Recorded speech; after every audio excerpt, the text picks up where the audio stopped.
Hey everyone. It's Linda, it's the T. I'm just coming to you today on a subject that I posted a picture about it, I think a few days ago, stating, that it's definitely not going to be easy, but it's worth it. So I want to talk some more about that because an incident happened specifically with someone that I was working with. And, I want to impress upon everyone that, it's not getting knocked down, that although that's very difficult to deal with, it's how you come back from being knocked off the ladder. So I'll give you a little bit of a backstory. So someone that I was working with, a woman, and I actually helped her get this opportunity as a director in marketing. And she started the role, I think it's about 2 or 3 months ago. Subsequently, actually just a few weeks ago, there was a major transition with the company. So they were sold and things were changed. Leadership changed. And those of you that know anything about corporate America, if you're in it with me or you've been attached to it at any time, you know that when leadership changes in a corporation, other things change. And most of the time is the org structures that take a beating. So unfortunately, what happened specifically with her, with no notice, no heads up at all, she was demoted. So not only did her job changed, it became less with regard to her role. So no longer was she director, no longer could she have the level of impact that she was having originally as a director of marketing. And then to top it off, she was replaced by someone with lesser experience and, based beyond it, just be straight up about it, as a good old boy, somebody that was in the system that knew somebody else, connected. And I said this in one of my other teams, networks, they're powerful. That's why it pays to be liked. That's why it pays to have connections. But unfortunately, in this case, it was detrimental to her. This guy's connection, which afforded him the opportunity to get this other role, was detrimental to her. So she got demoted, and now she reports to him. So, I got a phone call, got text messages, and, she was devastated by this, absolutely devastated. And I get it. Believe me, those of you that have, done any research, looked at my LinkedIn, see my title today, it looks glamorous, but don't let the smooth taste fool you. It wasn't easy to get here. So I've been through some of the same of what she's dealing with right now, and frankly, some more challenging situations. So, the climb's not easy, that's for sure. So she was devastated. Could hardly talk on the phone because she was crying so hard. And she kept saying, this isn't fair. I'm more experienced than he is. How dare they demote me?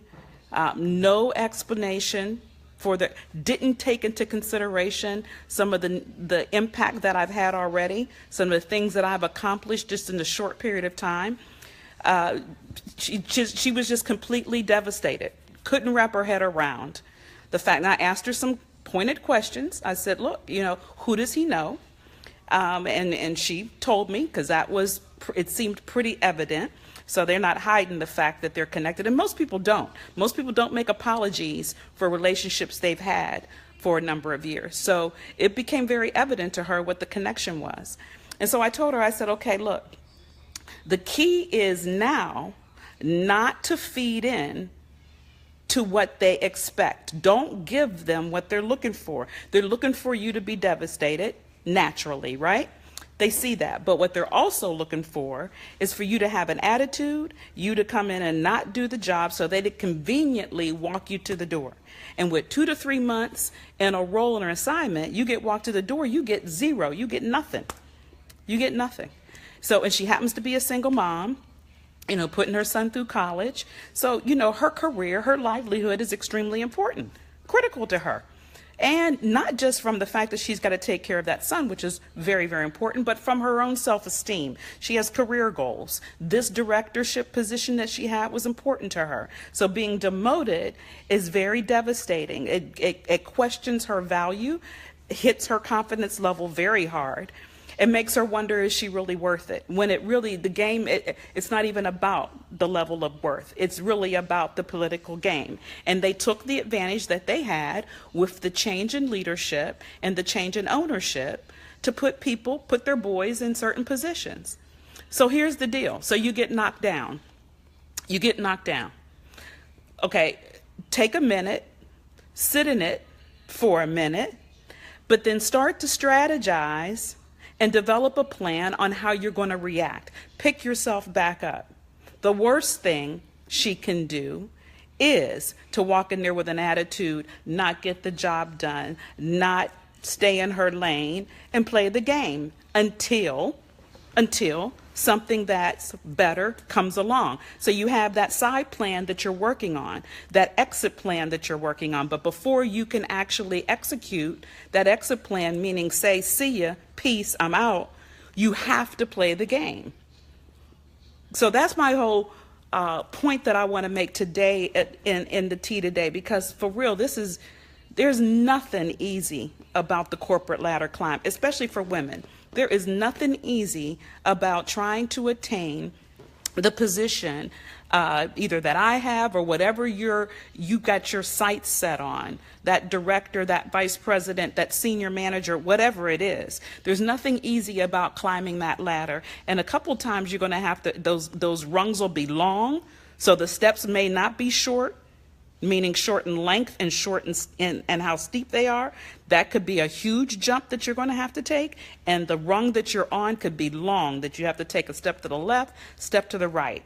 And then there may be times that you actually take a down step, that you step backwards. But that's all part of the journey. It's a journey. Nothing happens overnight. Nothing happens without the extra effort. All of the whole reason why I named this business The Extra Effort, because it truly is about that. And in her particular case, that's what's got to kick in now, that extra effort. Be exactly the opposite that they expect her to be. Don't be that emotional woman that can't handle a setback, that can't handle a challenge, that can't rise to the occasion. She needs to rise to the occasion right now while she's working on that exit plan, while she's developing that exit strategy. Because clearly, she's not going to want to stay in that environment. Who would want to stay in that environment? Nobody. But for the time being, you do the role, you get some wins, and then you walk in one day and say, I'm out of here. And you're on to the next opportunity that you've created for yourself, that you have controlled, and not turn your control and your power over to them, which is what exactly they're expecting her to do, or expect any of us to do when they put us in these positions. If I were to reflect on some of my experiences, have I actually gotten demoted? No. But I've been passed over numerous times. I've been challenged unfairly. I've been given assignments that, they seriously thought I would not even be able to minimally manage, let alone exceed in or succeed in. Any other thing that you can think of that could be thrown in my pathway was along the way. I was even told that I'm not vice president material. You'll never be a vice president. It was the actual words, never. Which is interesting because I hardly ever say never. But they actually looked at me over a cup of coffee, I'll never forget it, at an ops meeting in Chicago. And they were about to make some org changes. And my boss actually says to me, you'll never be a vice president. Oh, you're too emotional, but we love the passion. But you're too emotional. And then I asked him to define what he meant by being too emotional, because I don't curse, I don't yell, I don't throw anything. He couldn't really define it. Bottom line is, this woman wasn't going to be a vice president at that company.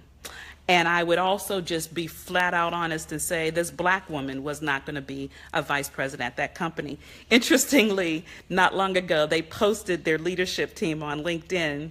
I took a snapshot picture of it, reshared it with a comment that worked with these group of people and enjoyed my time there. But a picture says 1,000 words, because everybody on that leadership team looked like the next person standing to them, and they all wear pants every day and ties and jackets, and they were all the same complexion. So I've been gone now for a little while, and that hasn't changed, so they unfortunately haven't gotten it yet.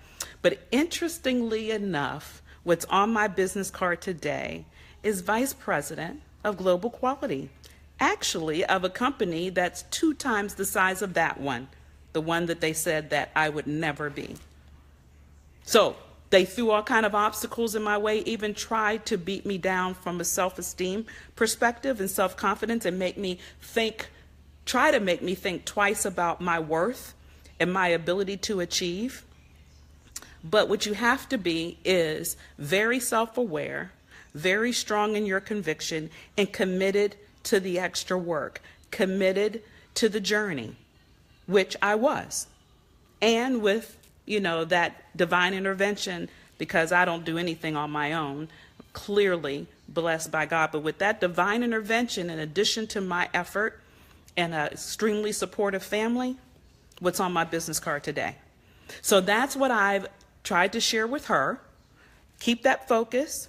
Just because this particular company knocked you down or these individuals decided that you weren't worth that role doesn't mean that is the end of your journey. They haven't written that final chapter by far. But what you can't do is totally give up your power. You got to stay in control and prove them otherwise while you're there and then when you leave. So, like I started when I opened this Tea Tuesday, and what I posted on Facebook, seriously, it's not easy. Not at all.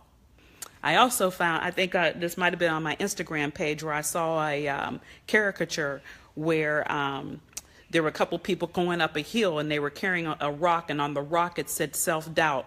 And one person said to the other, "It'd be easier if we drop that." Absolutely true.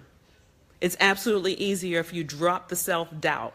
Even when people try to push it back on you, give you that rock to carry, put it in your wagon so you can pull it or push it, you remove it. Because just because they throw an obstacle in your way does not make the end game impossible to win.